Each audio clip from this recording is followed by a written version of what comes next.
Live from our 7 Tasmania studios, your nightly news with Rachel Williams begins now. Good evening, everyone. Dozens of ground and air crews remain in the Central Highlands tonight as an uncontrolled bushfire continues to destroy bushland near Maina. Our reporter Michelle Wisby joins us now from the remote town. Good evening, Michelle. How are conditions looking out there tonight? Rachel, it's not too windy out here at the moment, but just a short while ago we spoke to frontline fire crews who said the wind has really started to pick up out there on the fire ground just a few kilometres away from here. Now, earlier today the fire service did issue a smoke alert for the Central Highlands and the northern region, but they have said there's no immediate threat. Earlier today we did manage to gain exclusive access to the fire ground. Let's take a closer look now at just what these crews have been faced with throughout the day. Surrounded by blackened bushland, several waterbombing helicopters flying overhead. The Maina terrain so rugged, ground crews are unable to access some areas. Due to the fact that it's got such inaccessible area, we can't either push machinery in or we can't drop our firefighters into there in a safe manner. The terrain's just too rough. Dozens of crews were on standby all day, ready to be called to this fire, burning just kilometres away from the township. The Ouse River is our trigger point. If it goes over the Ouse River, it's within an hour of impacting the Maina township under those fuel conditions. The blaze already destroying around 5,000 hectares of land. At first we weren't that worried, but then we started reading the reports from the fire service and we thought, geez, so we packed our bags and got ready, the cars are ready in case we have to go. Just a heap of activity, like planes, helicopters, fire engines, people. It was just, massive amount of everything going on. I've never seen anything like it. But worse weather conditions are on the way. More personnel leaving from Adelaide today. New Zealand firefighters also due to arrive shortly. On Thursday and Friday, the Bureau advised us that we have potentially 40-degree temperatures right across the state with potential wind strengths up to 100 kilometres an hour. The New Zealand capability is quite good in remote terrain. They've got some expertise there that they'll be bringing to our service, and that is particularly needed in these difficult to access, rocky, hilly, heavily vegetated terrain. We're asking visitors to the state and the Tasmanian community to be very mindful of the fact that there is a very dynamic fire situation in Tasmania at the moment. Bushwalkers across the state also reminded to remain vigilant and aware of several track closures. Our aerial assets are all committed to firefighting and to actually remove some of those from fire fronts to actually go and evacuate walkers would actually impact our ability to hold fires where they are. A total fire ban will be called across the state on Tuesday, Thursday and Friday. Michelle Wisby, 7 Tasmania News. A desperate effort to save a killer whale stranded on a beach in northern Tasmania has come to a heartbreaking end. Community members and marine experts worked around the clock to try to rescue the mammal rarely seen in our waters, but the conditions proved to be too challenging for it to be saved. It was an all-in response to a rescue rarely encountered in Tasmania. Anyone who could lend a hand had come to this remote stretch of sand on Badger Beach in an effort to save a stranded killer whale. All reports are this animal is actually a very healthy animal. Chances are it's probably come into this area and been hunting, and it's really through misadventure that it's probably pushed itself into the shallows. The grounded giant was spotted by a walker early yesterday morning. Stuck in the blazing heat, volunteers worked tirelessly to keep the mammal moist. Running up and down the beach with a lot of water. The tide goes out a long way here, so a massive effort over a few hundred metres. It was always going to be a tough task. The orca weighed around 6 tonnes, so volunteers dug a passage back to the ocean, so the whale had a way to return when the tide came in. A rescue effort like this one is seldom seen on our shores.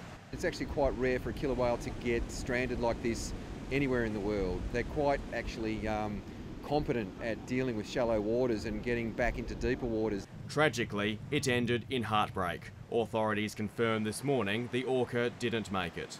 I mean, this is nature in action, and sometimes it doesn't always work out that these animals do survive. But the efforts of marine experts, coupled with the volunteer response, gave this animal the best chance it could possibly have had. Tom Johnson, 7 Tasmania News. Well, in the midst of a statewide crisis, Labor is calling on the Liberal government to make housing more of a priority. New data has revealed the average wait time to be housed has risen to 56 weeks, with over 3,000 Tasmanian families on the list. Shadow Housing Minister Josh Willey says the wait time is too long. However, the Liberals insist more houses will be built. That list has been ballooning for some time. You've got people waiting on average well over a year. And these are priority applicants. They are people who are assessed as being particularly vulnerable. We've seen increasing numbers of people wanting to live in Tasmania. That has its own benefits and challenges that come with it. So that's why the government has a very strong policy around building more homes, releasing more houses. The median rent in Hobart has also risen by 20%, averaging $425 a week.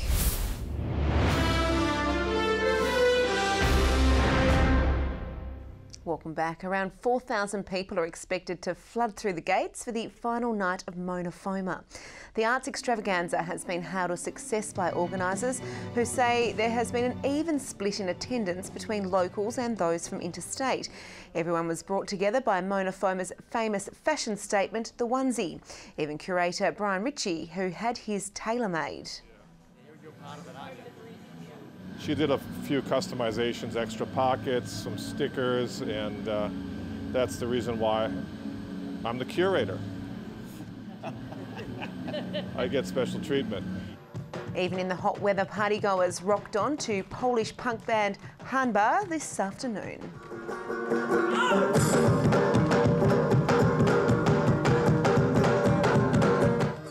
Headline acts Courtney Barnett and Penal will perform tonight. This year's annual Sandy Bay Regatta will welcome around 80 new Australian citizens while paying tribute to old boating traditions. Preparations now underway for the 171st event for those wanting to spend Australia Day on the water. This team of boaties loading the vessel into the water to set sail, making sure it smoothly takes to the sea, ready for Saturday's regatta. We're very excited to once again be providing a community family-focused event that everyone can enjoy, from young children all the way up to adults.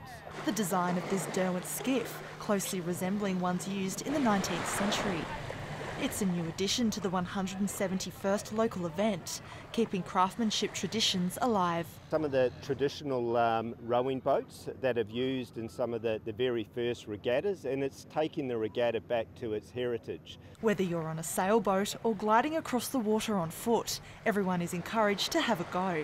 I really like the stand-up paddleboarding and the kayaking and things. There's lots of good food and entertainment and water things that you can try and stuff. It's one of the oldest regattas in the country and hosts a citizenship ceremony for new Australians every year. We've got close to 80 people becoming citizens on the day from 29 different countries. It's a really good day to welcome new citizens to Hobart. Organisers now hopeful the warm weather carries through to Australia Day. Activities kick off at 8 a.m. at Long Beach in Sandy Bay. Ruby Kamain, 7 Tasmania News.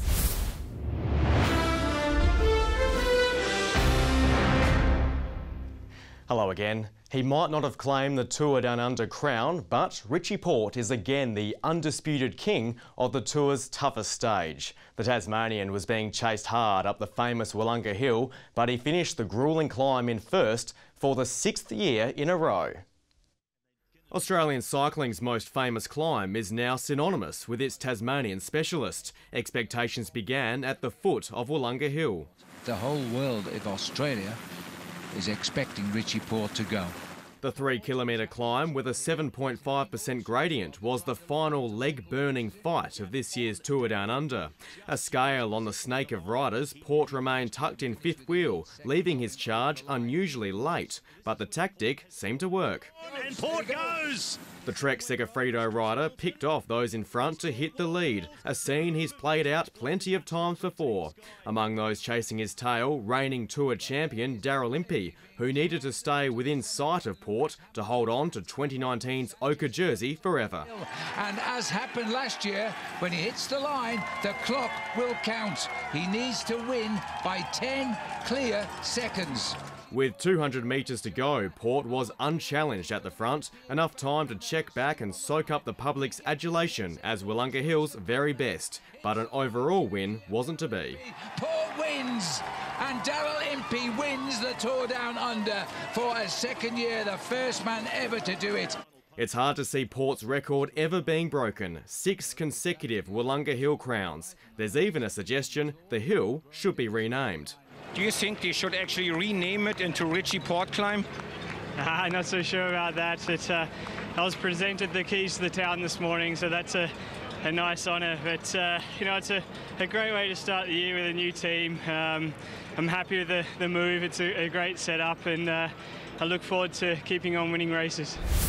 Hello again. It was a warm day across the state today. Hobart 27, Launceston 31, 29 for Burnie and 28 in Devonport.